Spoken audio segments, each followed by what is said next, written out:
Welcome to Beyond Neutral. I'm your host, Paula Reed. I think of the journey of life as a road that we're driving down. We get to speed up on the straightaways, ease back on the curves, and I don't know about you, but I've certainly had the obstacle in the roadway that I never expected to see, and I had to either slam my brakes on or swerve to avoid hitting it. But whether we're talking about our careers or relationships or even just managing through life's phases, life is all about shifting and moving from one place to another. The challenge is that sometimes, in trying to get from where we were to where we want to be, we can get stuck while we're trying to shift. And we land in what I call the neutral space, where we're applying old ways of thinking to new situations.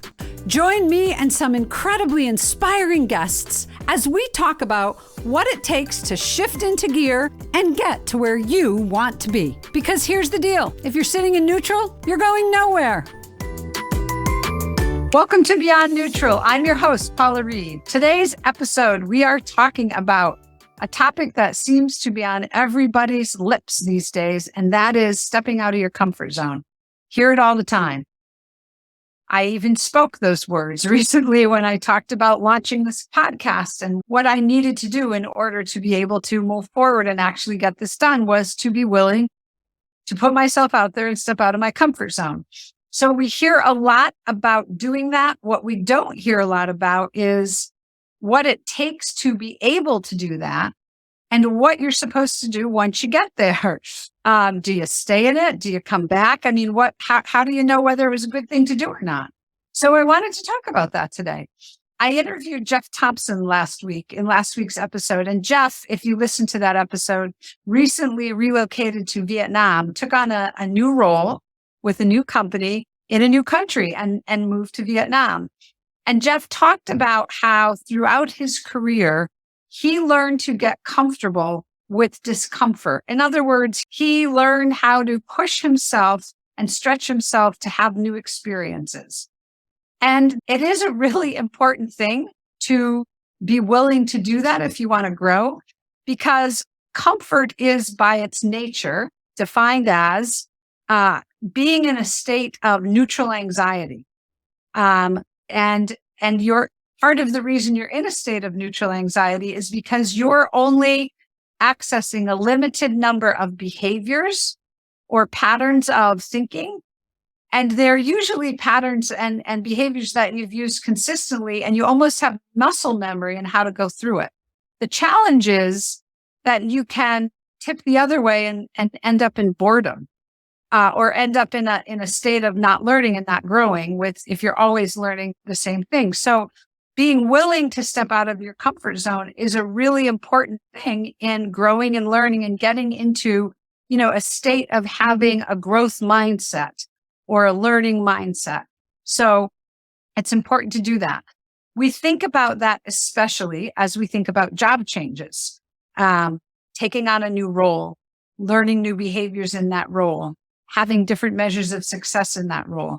But the other place where stepping out of your comfort zone becomes very important is just in learning new behaviors. So that can be as a leader, as a partner. It can be breaking bad habits that you maybe packed up and brought with you into a new relationship. And it can be just as challenging and just as difficult to develop a new set of behaviors as it can be to change jobs. It can actually be harder, quite frankly, because, we are creatures of habit. And given the same set of circumstances or the same goals that we have, we're in the same job, we're in the same role, but now we want to actually learn to lead differently or manage differently. That can be really hard because the circumstances around you aren't forcing it. You're forcing it. Okay. So that can be even a more challenging process to go through. So thinking about wanting to step out of your comfort zone, how do you develop a roadmap? The first thing is you need to really think about the benefit of a new behavior or a new job, whatever it is. And you need to sit and really imagine what your life would be like, what your relationships would be like, what your impact would be because of the new behavior that you want to develop. So think about delegating. I mean, we've all probably had a challenge at some point and really learning to delegate. I certainly have. I can do it faster myself kind of person. I've had to really learn not that that's not necessarily true, and that doing it myself it means I'm not doing other things that are higher impact things for me to do. So take a new behavior you want to learn. It is not comfortable to suddenly explain to somebody else, talk to somebody else about how they should take on this challenge, right? Your instinct is to do it yourself. But what is the benefit? Sit and think about the benefit of having this new behavior, what it will free you up to do, how you will be successful because of it. If it's a new job, how will you be challenged in a new way? Really sit in the benefit of change and own that and give it a lot of thought. Think about what it's going to feel like when you have this new behavior or this new opportunity or this new experience. Own that, sit in it, and aspire to it. Really aspire to own that feeling, that forward feeling that you have around the impact that this is going to have on your life. That's number one. Number two is think about what the risk is of not doing that, because there's always a risk of standing still. Okay. So what would it mean if you just continued on exactly as you are right now? Where would you be down the road? What would it mean if you didn't change jobs? What would it mean if you didn't learn to delegate? What would it mean if you didn't learn to move from being a command and control leader to one who really influences and inspires instead of just directing? What are you going to lose by staying the same? Okay? Because there typically is risk in not changing. I will also throw out there, sometimes there is risk in changing, right? So you may evaluate a situation and decide, I would love to change jobs. I would love to delegate more, but I don't have the team around me that can handle it right now. Or I need to develop these skills in my team before I can move to that. Okay. That's possible, but you still have to go through the exercise because your situations are always dynamic, and the situation that you evaluate today that tells you remaining the same is the best choice will not be the same situation, maybe in an hour, maybe in a week, maybe in a month, whatever. That situation is going to change. So understand what drove you to make the decision that being comfortable right now was the best choice, because you're going to need to reevaluate that decision as the dynamic around you changes. So go through that process. And the third and most important thing is to understand the fear that is stopping you from moving forward, the anxiety. Because here is the bottom line. To get from comfort to growth, it's a one-way street. And the street is through fear and anxiety. There's no other way to do it, okay? We don't change, we don't grow without having discomfort. Like I said earlier, your brain likes predictability. So as soon as your situation is not predictable or tried and true, you're going to have an element of anxiety. You're going to have an element of fear. Sit and understand what it is that you're most afraid of, okay? What the risk is in doing this. And anticipate it and think about it and understand, think about how you might respond when faced with the potential risks. Understand how it might feel when faced with that. So when you step out and when you start going down this path of change, you're not shocked by the discomfort that you feel along the way. You anticipate it, okay? And it makes it a little bit easier to step into it. It makes it easier to understand it. You cannot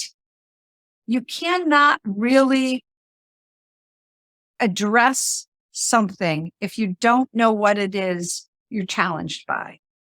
So own the fear, own your own bias in that, okay? You're a command and control leader. You're afraid that your people won't be as successful as you are, okay? You're afraid that something will fall through the cracks. What happens if it does? What happens if something falls through the cracks? How do you get beyond that fear? You look at it and say, well, if it falls through the cracks, then I can help my team recognize the signs that that's going to happen. I can, and go through the exercise, understand where your fear is. You're not going to conquer it if you can't recognize it and you can't step into it and you can't own it. Wanting to change is not enough. All right. That's not enough to get you there. You have to try it and you have to anticipate it. And in order to do that, sometimes you got to just own your own stuff on that. Own what you're afraid of. We all have it. I don't care what you've done. I don't care where you are. I don't care what role you're in. I don't care how successful you are. Fear has been a motivator and a driver somewhere along the line in your performance. Okay. So number one, understand the benefit, visualize that. Number two, understand the risk of doing nothing. And number three, recognize what the fear is that you're going to have to drive through in order to get to the other side of growth. Okay. The other side, which is growth rather. Once you get there, once you've made that change and you've stepped into that place of being uncomfortable, you are now there. You have now made the changes and you are now uncomfortable. What are you uncomfortable with? Is it the lack of mastery that you feel? Does it feel inauthentic? Or do you not like it? Is it not utilizing the best of you? Go through and give yourself the time to process. Give yourself the time to get comfort with some of those questions, because practice is the thing that makes you comfortable again, right? Mastery is the thing that makes you comfortable again. Success is the thing that makes you comfortable again. And create a feedback loop for yourself so that you understand the things that you're trying in this new situation and what they're telling you and what they're teaching you. And it doesn't mean that the thing you've tried in this new situation is going to be right the first time. It may not be. You may need to tweak it. You may need to try some other things. You may need to call back some other skills that you had a long time ago and apply them in a new way. But create a feedback loop so you understand what's working, what's not working, and tweak it to try and gain comfort in this new behavior or this new role or this new way of being, whatever it is. But create a feedback loop, because I guarantee you some things are working and some things are not working. And that is especially true as we try new behaviors, because they're new to us. We don't know how to do it, right?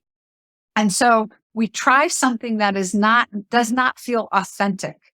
And that lack of authenticity can make us feel uncomfortable. But once we've done it a few times and we realize the benefit of it, we realize how people are responding to us. We're realizing how people are growing because of the way we're changing. Okay. Then you start to realize what does feel authentic to you, what does work for you, whether this new job was the right thing for you to do, what you've learned through the process of that. So also realize as you go through that the road isn't, even though it's a one-way street, it's also not a straight road. Okay. So it doesn't go straight from comfort through fear and anxiety into growth. It can take a couple turns and you can go backwards a little bit. You can't turn around, but you can go in reverse. Okay. And that means that sometimes you get really good at these new behaviors until all of a sudden your stress level goes up and you immediately revert back to what you knew. And that happens to everybody. That's okay. Recognize you reverted back. Recognize what you gave up in the process and make a plan to go forward again. And eventually stepping out of your comfort zone into growth creates a new level of growth in the new situation. So that's that. Get your feedback, understand your feedback loop, understand what you're learning. Even if you try something, and I tell this to my kids all the time, you don't have to love what you pushed yourself to do. You can get there You can develop a level of mastery around it. You can find out that, yeah, you can do this. You can also find out you don't love it. You can find out that the job you took isn't the job you wanted it to be. It's not, the culture is not the culture you wanted. It's all right. You can find another one because you can find another job. You can try something different. The point is, what did you learn from having gone through that process? What did going through that discomfort and getting to the other side teach you about yourself? What new skills did you develop as a result of it? It's the process that matters. The process is how we grow. The process is how we learn. And the process of going from comfort through anxiety and discomfort into growth, that process is what gives us the confidence to do new things and to try new things. And we're always better off for having done that and having gone through that process. So that's the story of the day. If you haven't listened to Jeff's episode where he really talks about this, please tune in. It was the episode before this one. And in the meantime, enjoy the drive along the road from out of comfort through that little anxiety and fear into growth. That is one great journey, let me tell you. Keep driving and have a great week. Thanks. Hey, thanks so much for joining us this week on Beyond Neutral. I'm your host, Paula Reed. Make sure to visit our website, www.readandco.com, for this week's show notes. And if you found value in today's episode, I would appreciate you giving us a rating on Apple Podcasts or share it with a friend. Also, don't forget to subscribe on Apple Podcasts, Spotify, Stitcher, or wherever you get your podcasts. All of this helps to support the show. Have a great week.